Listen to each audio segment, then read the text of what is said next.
നിങ്ങൾ എൻ്റെ ചാനൽ ആദ്യമായാണ് കാണുന്നതെങ്കിൽ സബ്സ്ക്രൈബ് ചെയ്യുക. സബ്സ്ക്രൈബ് ചെയ്തതിന് ശേഷം അതിൻ്റെ അടുത്തുള്ള ബെൽ ബട്ടൺ ക്ലിക്ക് ചെയ്യുക. എന്നാലേ ഞാൻ പുതിയ വീഡിയോസ് ഇടുമ്പോൾ നിങ്ങൾക്ക് നോട്ടിഫിക്കേഷൻ ലഭിക്കൂ.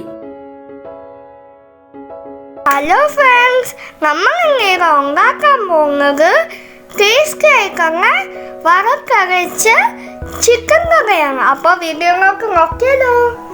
അതിനായി ഞാൻ 1 കപ്പ് തേങ്ങയാണ് എടുത്തിരിക്കുന്നത്.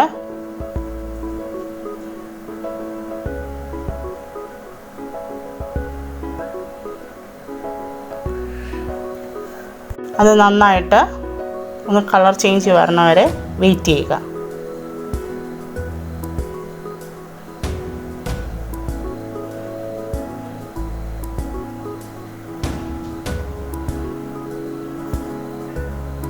ഒന്ന് മൂത്ത് വരുമ്പോഴേക്കും നമുക്ക് 3 സ്പൂൺ മുളക് പൊടി ഇട്ട് കൊടുക്കാം.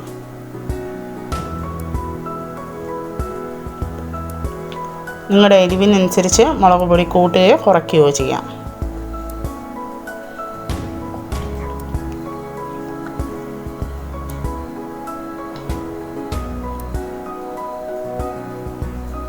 അതിനുശേഷം 1/2 ടേബിൾ സ്പൂൺ മഞ്ഞൾപ്പൊടി,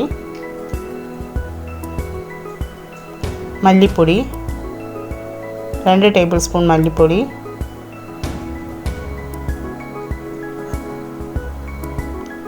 ഗരം മസാല,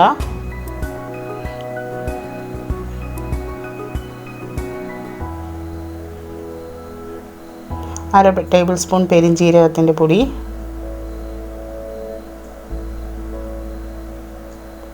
ഒരു ടേബിൾ സ്പൂൺ കുരുമുളകിൻ്റെ പൊടി.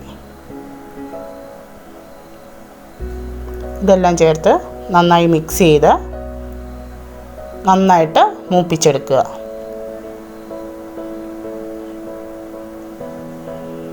അതിനുശേഷം ലാസ്റ്റ് ഒരു തണ്ട് കറിവേപ്പില.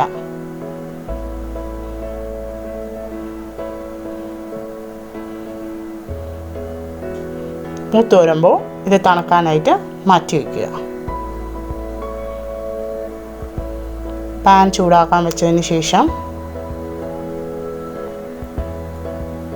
2 ടേബിൾ സ്പൂൺ വെളിച്ചെണ്ണ ആഡ് ചെയ്ത് കൊടുക്കുക. എണ്ണ ചൂടാകുമ്പോൾ കടുക് ഇട്ട് കൊടുക്കുക.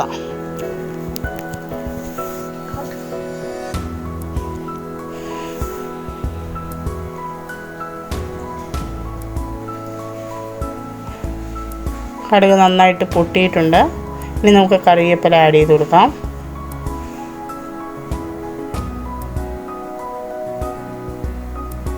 അതിനുശേഷം നമ്മൾ ചെറുതായിട്ട് അരിഞ്ഞു വെച്ചിരിക്കുന്ന 2 വലിയ സവാളയാണ്.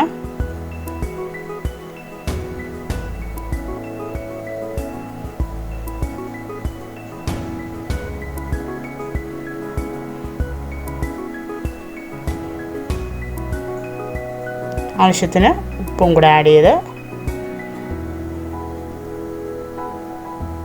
നന്നായി ഇളക്കി കൊടുക്കുക. 2 പച്ചമുളക് ആഡ് ചെയ്ത് കൊടുക്കുക.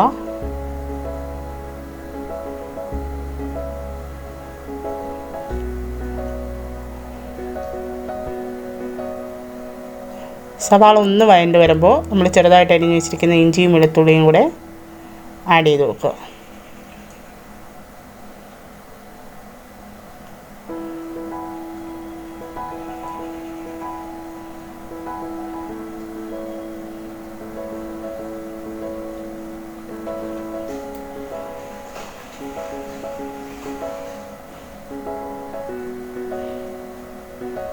നന്നായി വഴണ്ട് വരുമ്പോഴേക്കും നമ്മൾ എടുത്ത് വെച്ചിരിക്കുന്ന ഒരു തക്കാളി ചേർത്ത് കൊടുക്കാം.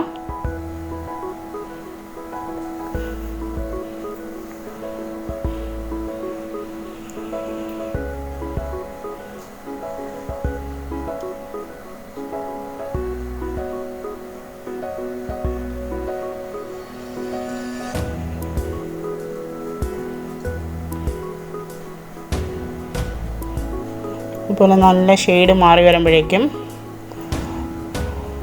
നമുക്ക് വറുത്തരച്ച് വെച്ചിരിക്കുന്ന നമ്മുടെ കൂട്ട് ചേർത്ത് കൊടുക്കാം.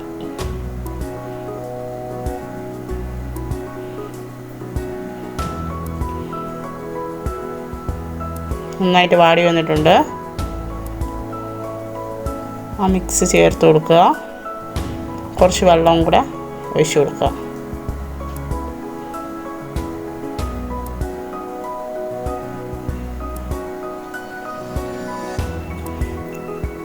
ഇതൊന്ന് ചൂടായി വരുന്നവരെ വെയിറ്റ് ചെയ്യണം.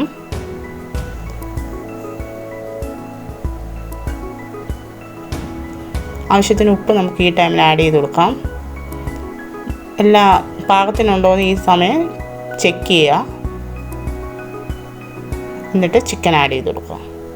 മുളക് പൊടി എന്തെങ്കിലും കുറവാണെങ്കിൽ ഒന്ന് നമ്മൾ അപ്പുറത്ത് ഗ്യാസിൽ വെച്ചിട്ട് ഒന്ന് മൂപ്പിച്ചതിന് ശേഷം ഇതിൻ്റെ അകത്തോട്ട് ആഡ് ചെയ്ത് കൊടുത്താൽ മതി. ഇനി നന്നായിട്ട് മിക്സ് ചെയ്ത് കൊടുത്തതിന് ശേഷം ഒരു 15 മിനിറ്റ് വരെ അടച്ച് വേവിക്കുക. അപ്പോഴേക്കും ഇതുപോലെ നന്നായിട്ട് തിളച്ച് കുറുകി വരും. നമുക്കിനി ഉപ്പ് അല്പം കുറവായിരുന്നു, ആഡ് ചെയ്ത് കൊടുത്തിട്ടുണ്ട്. നമ്മുടെ കൺസിസ്റ്റൻസിക്ക് അനുസരിച്ച് നമുക്ക് എടുക്കാം. ഏകദേശം കുറുകി വന്നിട്ടുണ്ട്. അപ്പോൾ നമ്മുടെ ടേസ്റ്റി ആയിട്ടുള്ള ചിക്കൻ കറി ഇവിടെ ഏകദേശം റെഡി ആയിട്ടുണ്ട്. എല്ലാവരും ട്രൈ ചെയ്ത് നോക്കണം. ഇഷ്ടമായെങ്കിൽ ലൈക്ക് ചെയ്യണം, കമൻറ്റ് ചെയ്യണം. Thank you.